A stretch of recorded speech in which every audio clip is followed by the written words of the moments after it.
Mercredi 4 août, les Algériens ont été profondément choqués et indignés par les images humiliantes qui ont été diffusées par la chaîne étatique algérienne et toutes les autres chaînes de télévision privées nationales depuis l'aéroport international d'Alger.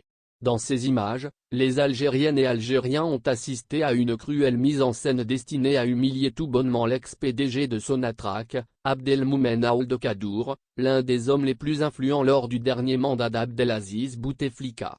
L'homme qui dirigeait le secteur du pétrole et du gaz algérien de 2017 jusqu'à 2019. Les Algériens ont regardé en direct sur leurs écrans un homme âgé de plus de 70 ans, menotté, traîné par des policiers surarmés comme une bête de cirque et montré dans tous ses états face à des caméras surexcitées. Un homme qui vient à peine d'être extradé et qui n'a pas été encore jugé, encore moins auditionné ou interrogé pour les divers crimes économiques qu'on lui reproche lorsqu'il était PDG de Sonatrach, se retrouve ainsi exhibé comme un animal de compagnie photographié et filmé dans le moindre recoin de son intimité. Sans aucune forme de procès équitable et juste, Abdelmoumen Ould Kaddour a fait l'objet d'une mise en scène humiliante qui a profondément porté atteinte à sa dignité humaine et son intégrité morale. Dénudé par les caméras, violé par l'agressivité de cette exposition médiatique qui n'a aucun fondement juridique. Pis encore, ces images sont illégales car la loi algérienne interdit ce genre de pratique. Comme dans de nombreux pays dans le monde, il est interdit de filmer, d'enregistrer ou de photographier un accusé privé de sa liberté. D'autant plus que jusqu'à l'heure de son extradition vers l'Algérie, Abdelmoumen Ould Kaddour est demeuré innocent jusqu'à la preuve de sa culpabilité. Mais les autorités algériennes ont violé tous ces principes de la présomption d'innocence et de l'objectivité du droit. Pis encore, elles ont commandité cette sale opération de communication pour amuser l'opinion publique algérienne et détourner son attention des principaux problèmes qui la martyrisent au quotidien.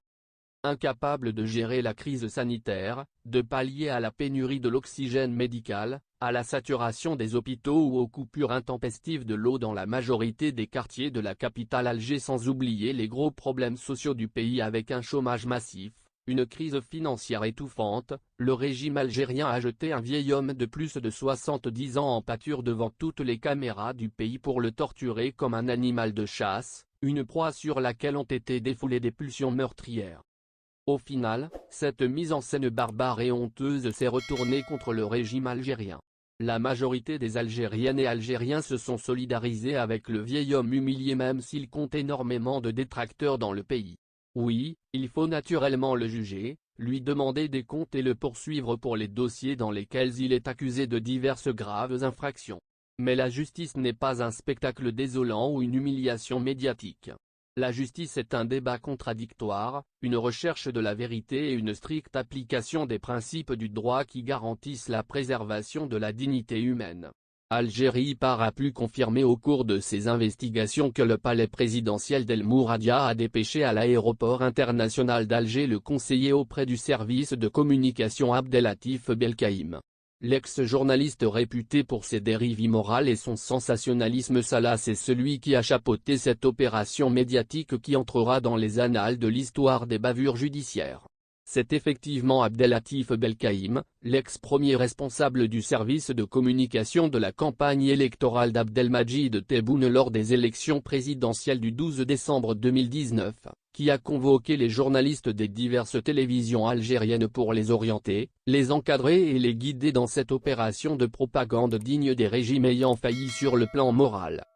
C'est Abdelatif Belkacem qui demandait aux journalistes de l'enterrer les plans, les prises de vue et cadrages visant à humilier et rabaisser Abdelmoumen Ould Kaddour. C'est ce conseiller à la présidence algérienne qui a organisé cette mise en scène totalement horrifiante dans les moindres de ses petits détails. C'est dire enfin que la présidence algérienne voulait à tout prix instrumentaliser cette extradition de l'ex-PDG de Sonatrach pour amuser les masses ou les manipuler dans le but de détourner leur colère exaspérée de jour en jour à cause des échecs patents des autorités suprêmes face aux problèmes quotidiens sanitaires et socio-économiques paralysant le pays. Les Algériens ne sont pas tombés dans le piège et face au manque de dignité de cette opération de manipulation, ils ont répondu par des cris d'indignation incessante et des appels à la justice, la vraie pas celle de ce spectacle désolant et profondément immoral. N'hésitez pas à s'abonner. Restez à jour de toute l'actualité. Les ravages de la troisième vague de la Covid-19 n'ont épargné personne en Algérie, y compris les familles des dirigeants les plus influents du pays. Pour preuve, l'ex-ministre de la Justice, Belkacem Zegmati, vient de perdre son frère le plus âgé des suites d'une infection à la Covid-19, a pu confirmer Algérie par de plusieurs sources concordantes. Âgé de plus de 70 ans, le frère aîné de Belkacem Zegmati est mort au milieu de cette semaine après avoir été contaminé par les symptômes les plus graves de la Covid-19. Le frère de l'ex-ministre de la Justice habitait à Chaïba, une localité située à quelques encablures de Koléa dans la wilaya de Tipaza. Il travaillait dans un tribunal et menait une vie très discrète. La famille de l'ex-ministre de la Justice est loin d'être un cas isolé car les proches de plusieurs personnalités nationales ont été accablés par les pertes d'êtres chers et de parents emportés par les ravages de la pandémie.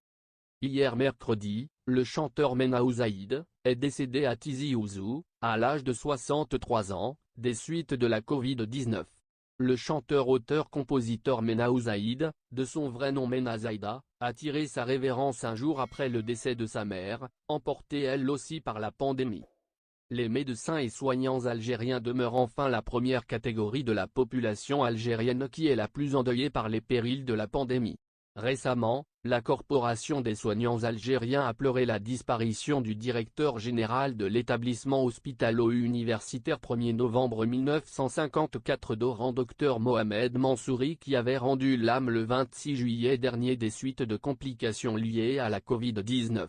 Âgé de 64 ans, Dr Mansouri a été atteint de la Covid-19 depuis quelques semaines et a été admis au service de réanimation où il recevait les soins nécessaires. La Direction de la documentation et de la sécurité extérieure, DDC, le renseignement extérieur algérien, est en train de connaître et de vivre sa pire déchéance morale depuis l'arrivée aux commandes de ce service secret névralgique pour la défense de la sécurité nationale du vieux et malade général-major Mahfoud, de son vrai nom le général-major Noureddin Mekri. Comme il a été expliqué dans les précédentes révélations d'Algérie par, ce général-major n'est qu'un homme de paille qui n'a réellement aucun pouvoir sur la DDC.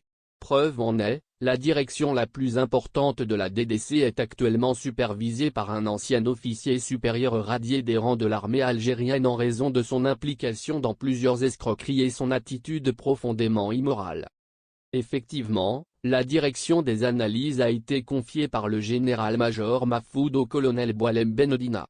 Cette direction est censée produire des prospectives, des notes de conjoncture et des analyses de renseignements qui doivent orienter la diplomatie algérienne et servir de base aux décisions sensibles du sommet de l'État algérien concernant les dossiers géopolitiques les plus brûlants ou les affaires impliquant les intérêts internationaux suprêmes du pays.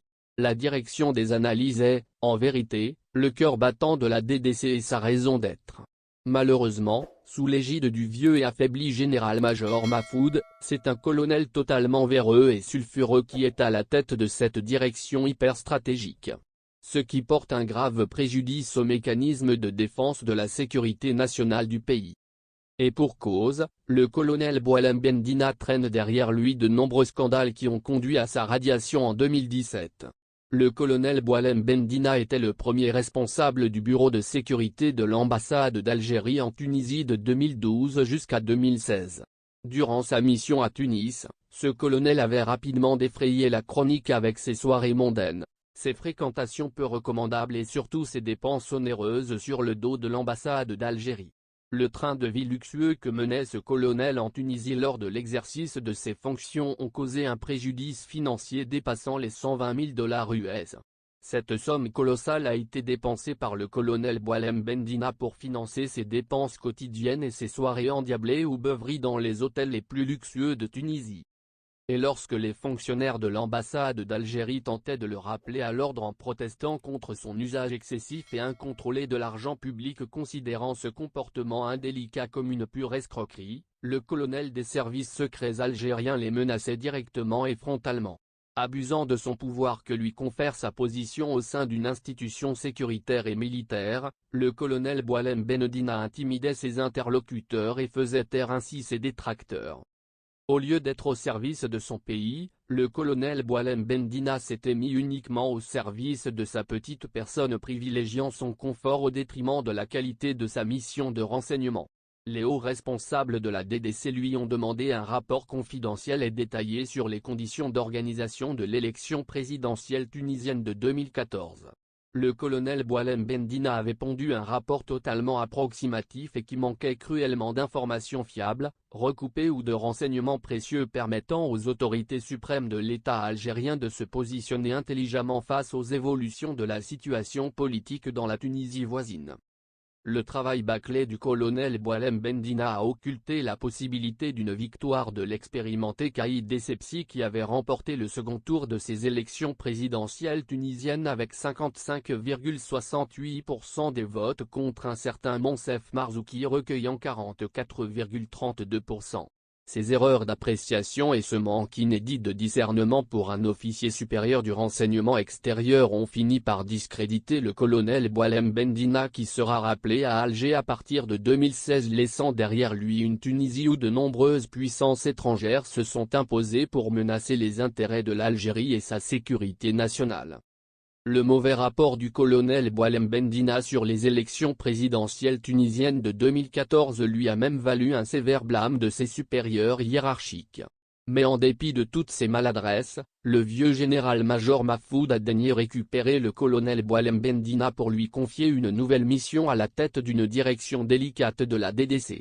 Âgé de 72 ans, handicapé par une maladie lourde, manquant cruellement de charisme et souffrant de plusieurs troubles physiques, le vieux général-major Mahfoud est en réalité un épouvantail derrière lequel se cachent de jeunes officiers téméraires qui tirent les ficelles pour s'approprier les postes les plus stratégiques du renseignement extérieur algérien.